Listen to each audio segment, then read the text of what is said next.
खुशामदीद दोस्तों, राधे राधे। एक बार फिर आपके सामने कुछ क्वेश्चंस लेकर के मैं आया हूं। जैसा कि सबसे पहले वीडियो में मैंने ये आपको ज्ञात कराया था, ये बता दिया था कि हम कुछ ऐसे इंपॉर्टेंट क्वेश्चंस पे बात करेंगे जो आपके बोर्ड के एग्जामिनेशन में मदद करेंगे। ये वो प्रश्न है जो पिछले 18 से 20 सालों में सीबीएसई बोर्ड के एग्जाम्स में पूछे गए इकोनॉमिक्स के पेपर में। तो उन्हीं कुछ चुनिंदा क्वेश्चंस को मैं आपके साथ शेयर कर रहा हूं, जो आगे भी वीडियोस बनेंगे। उन वीडियो में चर्चा में रहेंगे और भी कई प्रश्न। उसी क्रम में आज मैं आपके सामने लेकर के आ रहा हूं 3 क्वेश्चंस। एक 4 नंबर का है और 2 6 नंबर के हैं। और कोशिश मेरी यह है कि जो भी क्वेश्चंस हम करते जाएं उसका एक लिंक पिछले वीडियो से जो है होता चला जाएगा। एक गुजारिश और थी मेरी आप लोगों से, आपको अगर ये वीडियोस अप्रोचेबल लग रहे हैं, यानी कहीं आपकी समझ को मदद दे रहे हैं या विषय को समझने में थोड़ी बहुत भी मदद कर पा रहे हैं, और हालांकि कर रहे होंगे, क्योंकि मेरी कोशिश तो यही है कि मैं आपको आसान शब्दों में इन जटिल विषयों को, इन जटिल कॉन्सेप्ट्स को समझा सकूं। आप अपने दोस्तों के साथ शेयर कीजिए, सब्सक्राइब कीजिए, उन्हें भी बताइए। जिन्हें भी आपके आसपास आपको पता चलता है कि हाँ शायद उसके भी काम के हैं, वो आपकी क्लास में हो सकता है या आपके साथ कहीं उठता बैठता है या आप जहां कहीं भी पढ़ने जाते हैं, तो उनके साथ शेयर कीजिए। सबके लिए ये बेनिफिशियल क्वेश्चंस है। जैसा मैं बार बार कहता रहता हूं, ये वो प्रश्न है जो बोर्ड में आए हैं। मैं यहां किसी भी प्रकार का कोई कयास नहीं लगा रहा हूं कि नहीं 2023 में तो यही क्वेश्चन आएंगे, ये मेरा दावा है, यही कर लीजिए, इनको करने से आप पास हो जाएंगे। नहीं, ऐसा कोई दावा नहीं। मैं बहुत ही कैलकुलेटिंग वे में इनको लेकर के आया हूं कि देखिए टॉपिक्स तो वही हैं। चाहे मैं इकोनॉमिक्स पढ़ रहा था, मेरे बाद भी बच्चों ने पढ़ा, आज भी पढ़ रहे हैं। ये आप समझ लीजिए 25-30 साल का जो दौर है, तो बहुत ज्यादा बदलाव नहीं हुए क्वेश्चंस पे, क्योंकि टॉपिक तो वही है। तो इन प्रश्नों को पूछा गया है, पूछा जाता रहेगा, तो हम ये मान के चलें कि भाई ये क्वेश्चंस आएंगे। अब मैं आज आपके सामने वापस उसी क्रम में, जो वीडियो हमने कल और परसों बनाया था, उसी क्रम में मैं आपके सामने कुछ क्वेश्चंस लाया हूं जो आपको यहां स्क्रीन पर दिखेंगे। आप इनका स्क्रीनशॉट लीजिए। यहां बिल्कुल ये प्रश्न आते जा रहे हैं। इन प्रश्नों को मैं डिक्टेट करूंगा जैसे जैसे मैं आगे बढ़ूंगा, तो वो भी आप सुनते जाएं। और नीचे डिस्क्रिप्शन में तो मैंने आपको दिया है, वो नोट्स आपने पिछले वीडियो में भी देखा होगा। उन नोट्स के लिए आप प्रिंट आउट्स निकालिए, उसे फाइल करते जाइए, ठीक है। और आपके पास होने चाहिए क्वेश्चन आंसर्स हैं, तो वो लर्न करने में आपको बड़ी मदद रहेगी। तो ऐसा आप करें, जैसा मैं आपसे सहयोग चाहता हूं, ये आप ही के लिए है, आपको मदद कर जाएगा। तो चलते हैं, अपना सफर शुरू करें आज। तो भाई आदेश हो गया बच्चों का, आ जाओ। देखिए, आप explain briefly the distinction between GDPFC। सबसे पहले तो हमें पता होना चाहिए कि हम इन चीजों को प्रोनाउंस कैसे करें, उच्चारण क्या दें हम उनको। Gross domestic product at factor cost और net national product at market price. Net national product at market price, gross domestic product at factor cost. इसके बीच हमें डिफरेंशिएशन लेकर के आना है, इसको समझाना है।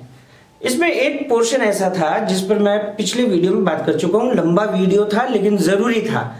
मैंने सोचा उसमें कुछ एडिटिंग हो जाए, छोटा कर ले, पर नहीं, छोटा करने से नुकसान हो जाता है। थोड़ा बड़ा हो गया तो चलेगा, देख सकते हैं उसे आप 1.5 पर ले जाकर के देखिए, स्पीड बढ़ा दीजिए, लेकिन देखिए पूरा, हर चीज सुनेंगे, हर चीज काम की है। तो हमें डिफरेंशिएशन, हम इसमें जाए, वो नोट्स में आपको मिल ही रहा है, डिस्क्रिप्शन में मिल ही रहा है। लेकिन चीज को समझना जरूरी है। तो अब दो बहुत इंपॉर्टेंट, ये इनको हम बोलते हैं aggregates of national income. National income मतलब एनएनपीएफसी, आप हिंदी में कहेंगे राष्ट्रीय आय। राष्ट्रीय आय net national product at factor cost. तो उसके परिवार के सदस्य हैं वो, अगर नेशनल इनकम को हम जोड़ करके चलते हैं तो 8 ऐसे कॉन्सेप्ट हैं जो आपको समझने होंगे, उनके बीच का डिफरेंस आपको जानना होगा। हालांकि ये क्वेश्चन आपको जो 4 नंबर के लिए पूछा गया है या 3 नंबर में भी आ सकता है, आप इसके लिए क्या लिखेंगे आंसर, जो पेपर में लिखना है वो मैं डिस्क्रिप्शन में दे रहा हूं, लेकिन बहुत सारे कॉन्सेप्ट इसके अंदर है। बिल्कुल ये प्याज की तरह है, एक छिलका निकाला दूसरा आ गया, दूसरा निकाला तीसरा, छिलके खत्म नहीं होंगे लेकिन हमें कुछ ना कुछ मिलता जाएगा। तो चलिए जीडीपी एफसी एक तरफ रखते हैं और दूसरी तरफ हम लेते हैं net national product at market price. ये दोनों कॉन्सेप्ट आमने सामने। अब होता क्या है कि जो, हालांकि वैल्यूज जो हैं वो ये भी हो सकती है आपके पास और इसे फाइंड आउट करना होता है, यानी पता लगाना होता है, और ये भी हो सकता है कि इसकी वैल्यू आपको दे रखी है और आपको इस वैल्यू तक पहुंचना है, यानी एनएनपीएफसी आपको एनएनपीएमपी आपको दे दिया है और एनएनपीएमपी से आप जीडीपीएफसी तक जाना चाहते हैं कि कैसे जाएंगे, या जीडीपीएफसी जो है वो वैल्यू आपको दी गई है और आपको यहां तक जाना है। सरल बनाते हैं, ये जो राइट हैंड साइड है इक्वल के, यहां से हम लेफ्ट हैंड साइड का ट्रेवल करते हैं। अब इस ट्रेवल में जो आपको जानी पहचानी चीज दिख रही है, अगर हमने साल भर भी अपने सिलेबस से थोड़ी बहुत लड़ाई नहीं करी है, मुखातिब नहीं हुए हैं अपने सिलेबस से, होता है भाई, होता है, बहुत सारे काम होते हैं। स्टूडेंट को कम समझा हुआ है क्या? दुनिया भर के काम संभालते हैं, पता नहीं क्या क्या काम होते हैं, ठीक है। तो उसमें एक तो चीज मैंने क्लियर कर दी थी, ये देखिए आप, ये होता है नेशनल, है ना, बहुत कॉमन है। बच्चे कितने, चाहे मैं 10 बार बताऊं, है ना, 10 बार बताता हूं, लेकिन कुछ बच्चे होते हैं वो इस एन को और इस एन में डिफरेंशिएट नहीं कर पाते। नेशनल बोलता हूं तो इसको नेशनल बोलते हैं, नेट बोलता हूं तो इसको नेट बोलते हैं। ये नेट नेशनल प्रोडक्ट है, नेशनल नेट प्रोडक्ट हम नहीं बोलते। We never said national net product, we always says, हम हमेशा क्या कहते हैं, always said net national product. तो ये नेशनल है, इसी के समकक्ष, यानी जिस पोजीशन पर ये बैठा है उसी पोजीशन पर आपका यहां पर ये है, यानी कि D for Delhi, D for dog, ये नहीं, डी फॉर डोमेस्टिक। अरे क्या बात है, बच्चे बोल रहे हैं मैं बताऊं क्या डिफरेंस है। अरे आपको आ गया भाई, मान लिया मैंने, कल यही तो बात करी थी कि नेशनल और डोमेस्टिक का डिफरेंस क्या है। चलो बना के बताते हैं। क्या बोला हमने, राइट हैंड साइड से लेफ्ट हैंड साइड जाना है, तो नेशनल से डोमेस्टिक, ये बदलाव करना है। National broader concept, domestic little bit comparatively smaller concept. We are moving from greater value to smaller value. We have to deduct, minus. क्या माइनस करें, इनका डिफरेंस क्या है? इनका डिफरेंस बताया था, net factor income from abroad, NFI, net factor income from abroad, NFI। जैसे आपने ये दो सिंबल्स दिए, माइनस NFI, ये डिडक्ट किया, आपकी ये वैल्यू जो नेशनल पर थी वो आपकी बन गई domestic. Now what other differences we are seeing here? Number 1 ये हम कर चुके, national and domestic. This is the number 2, market price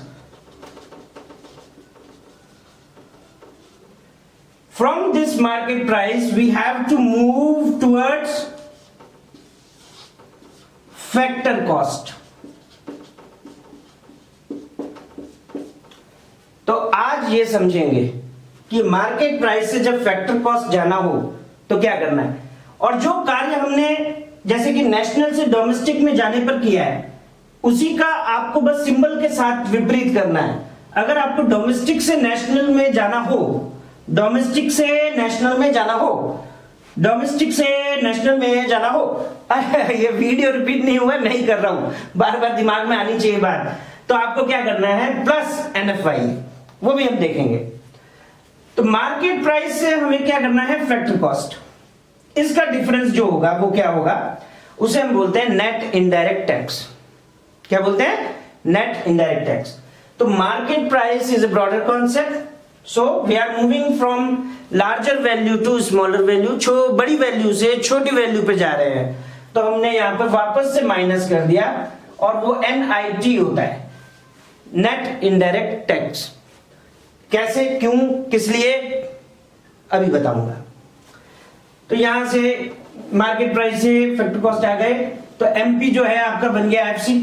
अब तीसरा कौन बचा भाई साहब, अब इसको क्यों छोड़ दे भाई, अब ये N और N जुड़वा भाई लगते हैं, बहुत कंफ्यूज करते हैं, दो जुड़वा भाई बहुत कंफ्यूज करते हैं, किसको पहचाने। हाँ दिक्कत होती है, लेकिन समय के साथ उसको आपको दूर करना है। क्या बोला मैंने, ये नेट है, नेट, NET, नेट, और ये है आपका ग्रॉस, GROSS, ग्रॉस, शुद्ध वैल्यू, सकल माने सब की मिली हुई सकल। तो शुद्ध से सकल की तरफ जाना, देखिए इसको हम बोलते हैं सकल घरेलू उत्पाद, सकल घरेलू उत्पाद, और ये है राष्ट्रीय आय, NNPFC, राष्ट्रीय आय। तो यहां इस नेट से जब हमको ग्रॉस करना है तो इनका जो डिफरेंस है नेट और ग्रॉस का, अब नेट वैल्यू क्या होती है, ये स्मॉलर वैल्यू है, this is the smaller value. इसमें हम कुछ ऐड करेंगे तो वो ग्रॉस बनेगा। तो जैसे मैंने आपको बताया बड़ी वैल्यू से छोटी वैल्यू जाते हैं तो माइनस करते हैं, लेकिन अगर छोटी वैल्यू से, यहां पे ये वाला आपको देखना है, पिक्चर ये साइड में रखो आप, अभी हम इसी की बात कर रहे हैं। तो नेट से ग्रॉस जाएंगे तो हमें एक वैल्यू लेनी पड़ेगी, प्लस डेप्रिसिएशन।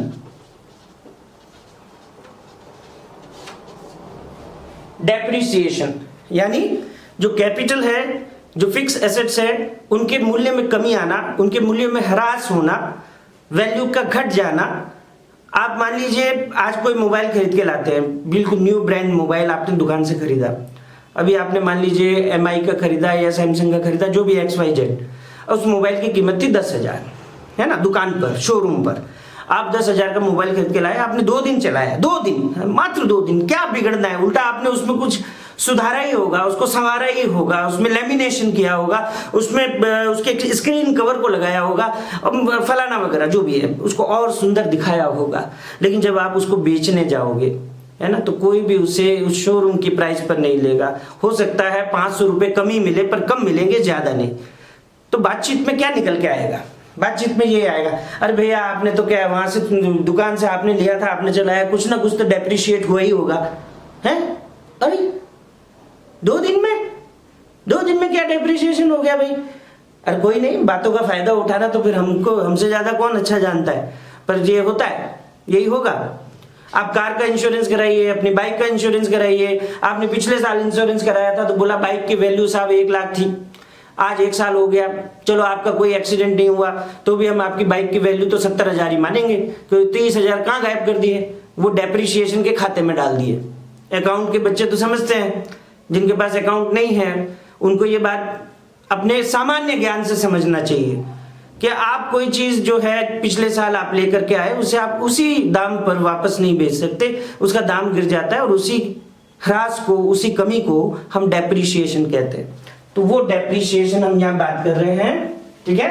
तो ये डेप्रिसिएशन जो है आपका प्लस हो जाएगा, क्यों, क्योंकि ये वैल्यू छोटी है। तो नेट से हम ग्रोस गए तो आपने प्लस कर दिया डेप्रिसिएशन। तो इस तरह से इन 3 डिफरेंसेस के साथ हम 8 एग्रीगेट्स को देखते हैं। अब ये एग्रीगेट्स हमें समझने हैं, फिर जो डिस्क्रिप्शन में आंसर लिखा है उसे याद करना है, बहुत जल्दी याद हो जाएगा। तो मैं आपको एक एक करके ये डिफरेंस बताता हूं और ये तस्वीर मैं आपको फिर दिखाऊंगा, तो आप देखेंगे कि कितना अंतर हो गया समझने में, बात को जानने में और समझने में। तो ये डिफरेंस समझ लेते हैं। सबसे पहले मार्केट प्राइस का और फैक्टर कॉस्ट का। आप देखिए एक छोटा सा मैंने डायग्राम बनाया है ताकि आप चीज को थोड़ा अच्छे से समझ सकें। यहां मैंने जो नेशनल इनकम के एग्रीगेट्स होते हैं उसमें एक एग्रीगेट है जीडीपीएमपी, gross domestic product at market price, सकल घरेलू उत्पाद बाजार भाव पर, और दूसरा है जीडीपीएफसी। तो आप क्लियरली देख पा रहे हैं कि जो डिफरेंस है वो market price MP, market price और फैक्टर कॉस्ट का है, ठीक है ना। केवल एक डिफरेंस मैंने दिखाया है, देखिए ये ग्रॉस है तो ये भी ग्रॉस है, तो कोई डिफरेंस नहीं है। ये डोमेस्टिक की वैल्यू है तो ये भी डोमेस्टिक की वैल्यू है, कोई डिफरेंस नहीं है। केवल डिफरेंस किसका है? मार्केट प्राइस और फैक्टर कॉस्ट का। तो अब इसमें क्या कॉन्सेप्ट काम आ रहा है? मान लीजिए जैसे कि डायग्राम दिखा रहा है कि आपको वैल्यू दे रखी है जीडीपीएफसी, है ना। जैसे मान लीजिए जीडीपीएफसी आपको 100 करोड़ दे दी, ठीक है। अब कहा है कि आप पता लगाइए कि जीडीपीएमपी क्या है। तो साथ ही एग्जामिनर क्या करेगा, आपको ये वाली एक वैल्यू देगा, नेट इनडायरेक्ट टैक्स। जैसा कि आप ऊपर देख रहे हैं, नेट इनडायरेक्ट टैक्स क्या है, एनआईटी क्या है, नेट इनडायरेक्ट टैक्स। अब इसका फॉर्मूला क्या है, इनडायरेक्ट टैक्सेस माइनस सब्सिडीज। तो ये क्यों जानना जरूरी है? जरूरी नहीं कि वो जो एग्जामिनर है वो हमें नेट की वैल्यू दे रहा है, नेट इनडायरेक्ट टैक्स की वैल्यू दे रहा है, उसने ये वैल्यू नहीं दी है, हमें वैल्यू दे दी है इनडायरेक्ट टैक्स और सब्सिडी। तो हम क्या करेंगे, इनडायरेक्ट टैक्स में से सब्सिडी को लेस कर देंगे, तो हमारे पास आ जाएगा नेट इनडायरेक्ट टैक्स। तो हमने क्या एग्जांपल लिया, मान लीजिए जीडीपीएफसी आपको दे रखी है 100 करोड़ और नेट की वैल्यू आपको दे रखी है 20 करोड़, यानी हमने पहले से ही ये डिफरेंशिएशन निकाल लिया कि इनडायरेक्ट टैक्स और सब्सिडी का डिफरेंस क्या है, वो डिफरेंस है 20 करोड़। तो अब यहां क्या देख रहे हैं आप, अगर फैक्टर कॉस्ट है, अब ये फैक्टर कॉस्ट मतलब आप यूं समझ लीजिए कि माल को बनाने में जो खर्चा आया है ना फैक्ट्री पर, फैक्ट्री कॉस्ट, वो खर्चा क्या क्या होता है भाई। फैक्ट्री मोटे तौर पर हर चीज नहीं गिनाऊंगा, है ना। ये तो है नहीं कि भाई कलर भी गिन लिया, बिजली भी गिन ली, ट्रांसपोर्ट भी गिन लिया, सब लिस्ट बहुत लंबी होती है, खर्चे तो खूब है, लेकिन उनको हम 4 भागों में विभाजित करते हैं। पहला खर्चा आता है जमीन पर यानी प्लांट पर, तो लैंड को क्या देना होता है, रेंट। इसी तरह लेबर रखे हैं, चाहे वो परमानेंट है टेम्परेरी है, तो हम उसको वेजेस एंड सैलरी बोल देंगे। फिर है पूंजी, कैपिटल, जिसमें रॉ मटेरियल, मशीनरी, इक्विपमेंट ये सब आ गया। उस पर फर्म का खर्चा क्या आ रहा है भाई, एक मुश्त पैसा उठाया, 10 लाख उठाया बैंक से और ये सब चीजें खरीदी, तो उस कैपिटल पर वो इंटरेस्ट पे करेगा। चाहे बैंक, मैंने बोला किसी से भी ले सकता है, खुद भी ला रहा है। तो देखिए अकाउंटेंसी में कॉन्सेप्ट होता है कि फर्म जो है, फर्म यानी कि जहां सामान बनाया जाता है ना, वो फर्म रजिस्टर्ड होती है, तो एज ए पर्सनल उसको हम रजिस्टर्ड करते हैं। तो वो फर्म और उसको चलाने वाला जो ऑनर है दोनों अलग होते हैं। तो ऑनर उस फर्म से चीजें वापस मांगता है, जो भी सुविधाएं देता है उसके लिए रेम्यूनरेशन लेता है। तो मान लीजिए कैपिटल आप खुद भी लगा रहे हो तो इंटरेस्ट आप लोगे उसके बदले में, और प्रॉफिट तो जाहिर सी बात है ली जाती है ना। एंटरप्रेन्योरशिप की जो है प्रॉफिट ली जाती है अपनी सेवाओं की, कि मैं ये कंपनी चला रहा हूँ, ये फर्म चला रहा हूँ। तो कौन कौन सी चीजें आएंगी भाई, फैक्टर कॉस्ट क्या हो गया, फैक्टर्स ऑफ प्रोडक्शन पर, ठीक है ना, लागत जो आ रही है साधनों पर। फैक्टर्स मतलब साधन, उत्पादन के साधन, उसको हम फैक्टर कॉस्ट बोलते हैं। तो उत्पादन के साधनों पर फैक्टर्स ऑफ प्रोडक्शन जो होते हैं, लैंड, लेबर, कैपिटल, एंटरप्रेन्योरशिप, उस पर खर्चे आते हैं। खर्चे कौन से आते हैं भाई, वो खर्चे आते हैं रेंट, इंटरेस्ट, वेजेस, प्रॉफिट। मोटे तौर पर ये चारों खर्चे आते हैं, आप देख रहे हैं बोर्ड पर, rent, interest, wages and profit, है ना।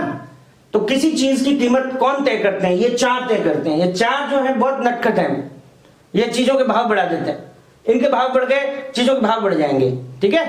यही है जो हमारे लिए जो वस्तुएं आती हैं, उनकी वस्तुओं की कीमतों की जब बिल्कुल इनिशियल लेवल पर कोई चीज की कमोडिटी की प्राइस अगर तय होती है तो उसको तय करने वाले ये 4 कारक हैं, कारक, फैक्टर, इसलिए हम इसको बोलते हैं क्या, फैक्टर कॉस्ट। क्या बोलते हैं, फैक्टर कॉस्ट। तो ये फैक्टर कॉस्ट हमने एज्यूम करी 100 करोड़, रेंट मिला होगा, 10 करोड़ का रेंट गया होगा, इंटरेस्ट के 5 करोड़ गए होंगे, वेजेस के कुछ गए होंगे, प्रॉफिट के जो भी है, ये चारों मिला करके कितने हुए भाई, 100 करोड़ हो गए। ठीक है, ये फैक्टर कॉस्ट हो गया। अब हमें इसको ले जाना है कहां, मार्केट प्राइस पर। अब हम फॉर्मूला देखते हैं भाई, फैक्टर कॉस्ट में क्या करना होता है, ऐड करना होता है। क्या ऐड करना होता है, इनडायरेक्ट टैक्सेस। ठीक है, तो ये वैल्यू को बढ़ा देंगे। अब इनडायरेक्ट टैक्सेस क्या है, सवाल आ गया कि सर आप तो बोलने जा रहे हो इनडायरेक्ट टैक्सेस। 2 तरह के टैक्स होते हैं। टैक्स मतलब एक प्रकार की कंपलसरी पेमेंट है, हमें करनी पड़ती है, सरकार को देनी होती है। सरकार को अपनी कई जरूरतों के लिए, जो कि पब्लिक के लिए होती है, पब्लिक वेलफेयर के लिए होती है, उन खर्चों से निपटने के लिए टैक्स चाहिए होता है। तो ये टैक्स 2 तरह के हो सकते हैं, डायरेक्ट और इनडायरेक्ट। इस पर मैं बात करूंगा डिटेल में, अभी मैं बहुत छोटा सा समझा रहा हूं, उसको साथ लेके चले, यानी कि आप अपने मतलब मानस पटल पर ये रख दे कि भाई डायरेक्ट और इनडायरेक्ट टैक्स क्या होते हैं। तो डायरेक्ट और इनडायरेक्ट टैक्स जो हैं, एक तरह की कंपलसरी पेमेंट है जो फर्म्स की तरफ से सरकार को जाती हैं, या इंडिविजुअल्स की तरफ से सरकार को जाती हैं, या इंस्टीट्यूशंस की तरफ से सरकार को जाती हैं। मान लीजिए मैं कहीं कार्यरत हूं, कहीं काम करता हूं, एक मुश्त मेरे को सैलरी मिलती है, तनख्वाह मिलती है हर महीने, उस तनख्वाह में मुझे टैक्स देना होगा। अगर मैं अपने देश के कानून के, टैक्स के जो कानून है उसके अंतर्गत मेरी आय इतनी हो जाती है कि मुझे टैक्स देना पड़ेगा, तो मैं सरकार को वो टैक्स देता हूँ और वो मुझे ही देना पड़ेगा। मैं ये नहीं कह सकता कि मेरे बड़े भाई साहब को कह दिया कि भैया आप चुका देना, या मैंने अपने दोस्त को कह दिया यार मेरे बदले तू दे देना, तेरा नाम वहां चढ़ जाएगा, है ना, या किसी को भी। हम उस बर्डन को शिफ्ट नहीं कर सकते। यानी जो टैक्स पे करने का जो मुझ पर भार आया है, बर्डन आया है, that I have to bear myself, I cannot transfer it to any other person. तो वो डायरेक्ट टैक्स हो गया। ठीक है ना, कर जिसको हम कहते हैं। तो ये डायरेक्ट टैक्स जो है मुझे देना है। लेकिन जब हम वस्तुएं खरीदते हैं, कोई भी चीज़, मान लीजिए जैसा हम मोबाइल का एग्जाम्पल ही ले रहे थे, मोबाइल के ही एग्जाम्पल को रखते हैं। आपने मोबाइल खरीदा होगा 10,000 का, तो उस पर एक टैक्स लगा, जीएसटी। वो जीएसटी टैक्स एक सेंटर को जाता है हिस्सा, एक स्टेट को जाता है, तो वो दोनों मिला करके आपके 1,000 रुपया हुआ, यानी कि 10%। अब 10% टैक्स वो कौन भरता है, किसको भरना है, किसकी लायबिलिटी है, किसके लिए कंपलसरी पेमेंट है? तो वो पेमेंट कंपलसरी पेमेंट है भाई दुकानदार की, बिजनेसमैन की, फर्म की, कंपनी की, उनको चुकाना है। वो इसके पेपर तैयार करते हैं, हाँ भाई इतना टैक्स हुआ, ये हमें देना है। लेकिन वो करते क्या है, इसका बर्डन हम पर शिफ्ट कर देते हैं। तो जो मोबाइल की हम कीमत चुका रहे हैं 10,000, उसमें वो टैक्स इंक्लूड हो गया। It means the burden of paying goods tax levied over the goods and services, जो वस्तुओं पर और सेवाओं पर जो टैक्स लगा है, दैट हैज टू बी, मतलब उसको चुकाने का जिम्मेदारी जो है, लायबिलिटी जो है, वो तो फर्म पर है, कंपनी पर है, दुकानदार पर है, रिटेलर पर है, होलसेलर पर है। लेकिन वो करता क्या है, बिल में उस अमाउंट को जोड़ करके कंज्यूमर को ट्रांसफर कर देता है कि भाई कस्टमर, कष्ट मुझे हुआ है पर कष्ट तो तेरे को मैं दूंगा, तो कष्टों को तू झेल। तो यहां से बर्डन शिफ्ट हो गया। बर्डन शिफ्ट हो गया, ठीक है ना। बड़ी ये विडंबना है। देखिए साहब, हम पेट्रोल पर, आप शायद ये देख पा रहे होंगे, पेट्रोल पर ऑलमोस्ट हम 40% टैक्स दे देते हैं, ठीक है। अब एक चीज आएगी, अभी मैं बताने वाला हूं, सब्सिडी। हमें सब्सिडी मिलती है, मान लीजिए गैस सिलेंडर पे मिली, मान लीजिए 500 रुपए की सब्सिडी मिली भाई, 1000 रुपए का सिलेंडर था, 500 रुपए का ही सिलेंडर हमने खरीदा, क्योंकि सरकार ने कहा सब्सिडी ले लो भाई हमसे, हम मदद कर रहे हैं आपकी, बहुत एसेंशियल गुड है ना, तो 1000 रुपए मार्केट प्राइस पे मत खरीदो, 500 रुपए में खरीदो, आपको मिल जाएगा। सब्सिडी मिल गई, मिलती थी, अभी भी कई जगह पे मिलती है, कुछ स्कीम्स में मिलती है ये। तो ये सब्सिडी के भाई 500 रुपए तो सरकार ने क्या हमको मदद दे दी। लेकिन दूसरे हाथ से हमारे खजाने से बहुत सारा पैसा निकाल लिया। ये 40% टैक्स पेट्रोल पर लगता है। आप 1 लीटर पेट्रोल 2 दिन चलाते हैं, इसका मतलब 1 मंथ आपने पेट्रोल जो है 1 लीटर पेट्रोल मान लीजिए 15 लीटर पेट्रोल आपने चलाया, 100 रुपए इसकी कीमत थी, 1500 रुपए आपने पूरे चुकाए, 1500 रुपए आपने चुकाए, 600 रुपए के आसपास का हम टैक्स सरकार को दे देंगे। तो ये होता है। हम राजी हुए कि हमें सब्सिडी मिल गई 500 की, लेकिन साथ ही साथ हमने टैक्स भी चुका दिया, वो उससे कहीं ज्यादा चला गया। तो हमें फायदा तो हुआ कुछ हद तक, लेकिन पूरा फायदा नहीं मिला। टैक्स हमें हर जगह देना होता है। तो कुछ टैक्स ऐसे होते हैं जो गुड्स और सर्विसेज पे लगते हैं, उन्हें इनडायरेक्ट टैक्स बोलते हैं। और वो इनडायरेक्ट टैक्स जो है उसका बर्डन अल्टीमेटली कस्टमर को उठाना पड़ता है, कंज्यूमर को उठाना पड़ता है, और वो कंज्यूमर जो है उस टैक्स को इनडायरेक्टली पे कर रहा है, पर उसकी लायबिलिटी किस पर होती है? फर्म पर। तो क्या समझा हमने? सारी चीजें मैं यहां से एक बार हटा देता हूं। तो बहुत आसान सी भाषा में हम चलते हैं, ठीक है ना? तो मान लीजिए 100 रुपए हमें खर्चा आया चीज को बनाने का, जिसको हम फैक्टर कॉस्ट बोलते हैं। निट हमने 20 करोड़ लिया, जो कि होता है इनडायरेक्ट टैक्स माइनस सब्सिडी, जो मैंने पूरी कहानी आपको बताई। आप जो प्राप्त करते हैं उसे हटा दीजिए, जो आपको देना पड़ता है वो तो लगेगा। इनडायरेक्ट टैक्सेस क्या करेंगे? वैल्यू बढ़ा देंगे, इसलिए वैल्यू आपकी बड़ी है। तो छोटी वैल्यू ये है, इसमें ये आपका जुड़ जाएगा। तो जुड़ करके यह कितना बन गया भाई? 120 करोड़। सिंपल है ना? अभी रिवर्स कर दो, 120 करोड़ दिया है, this is given, and we have to find out value at factor cost.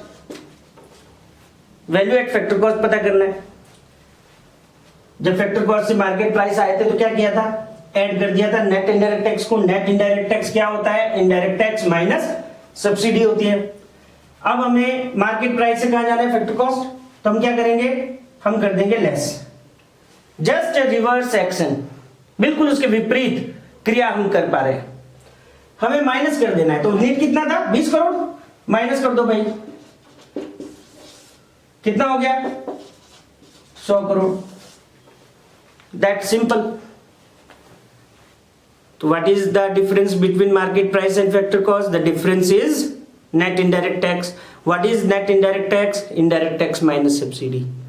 तो एक डिफरेंस हमने पिछले वीडियो में समझा था, डोमेस्टिक नेशनल। एक हमने अभी ये समझ लिया, अब तीसरा हमारा बाकी है।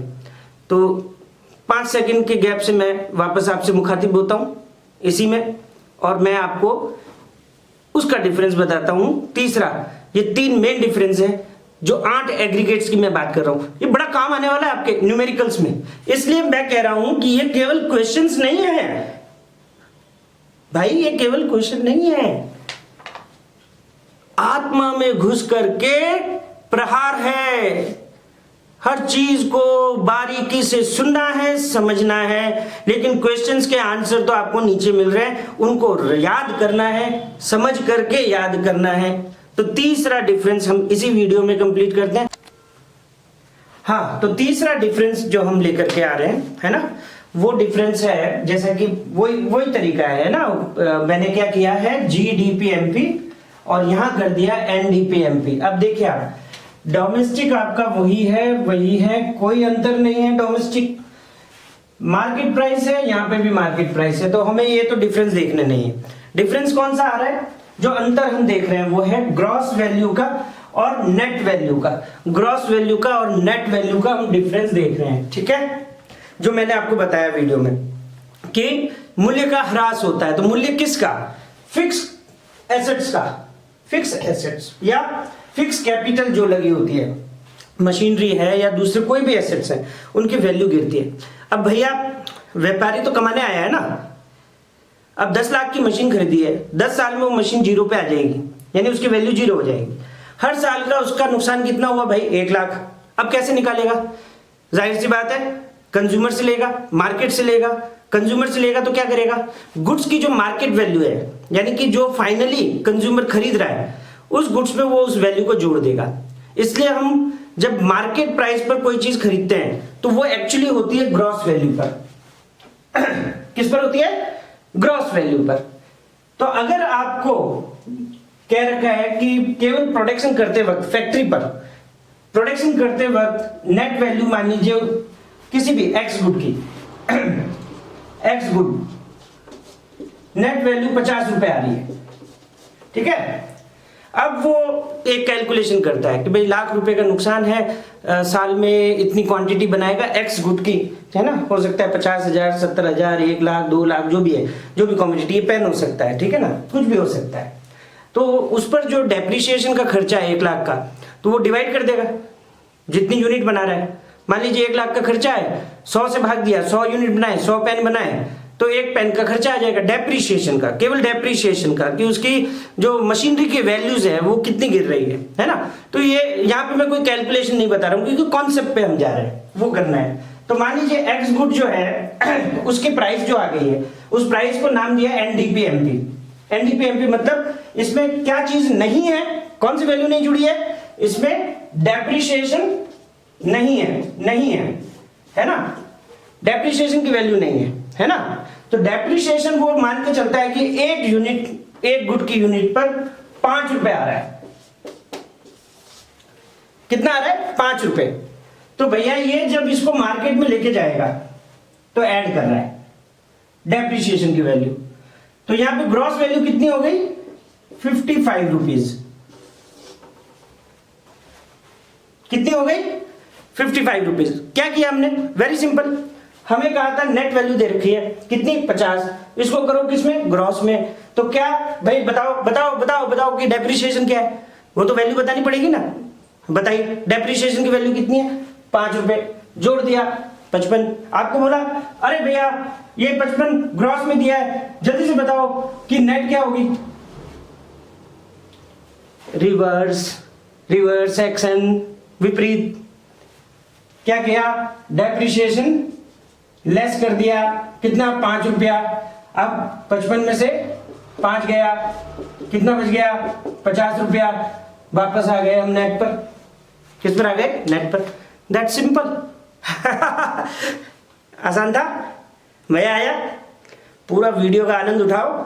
एक बहुत शानदार कॉन्सेप्ट बताया, न्यूमेरिकल्स करने में इतनी मदद मिलेगी कि जो बच्चे डर रहे थे कि न्यूमेरिकल्स कैसे होंगे इस चैप्टर में, वो बच्चे कहेंगे भाई अब तो हम कर लेंगे, बहुत आसान है, इतना सही तो समझना था। फॉर्मूले याद करने बाकी हैं, थोड़ा सफर बाकी है, कभी ना कभी हम फॉर्मूले पे भी पहुंचेंगे। फिलहाल एक क्वेश्चन से मैंने अपना सफर शुरू किया था, उसके अंत तक हम पहुंच गए। बस आप एक काम और कर लीजिए, ये आप भाई देखो, माना कि इकोनॉमिक्स पूरा कंसेप्चुअल है, लेकिन कहीं ना कहीं हमें अपने याद करने की शक्ति का इस्तेमाल करना पड़ेगा, फैक्चुअल होना पड़ेगा, ठीक है ना। एल्गोरिदम हर जगह काम नहीं आता,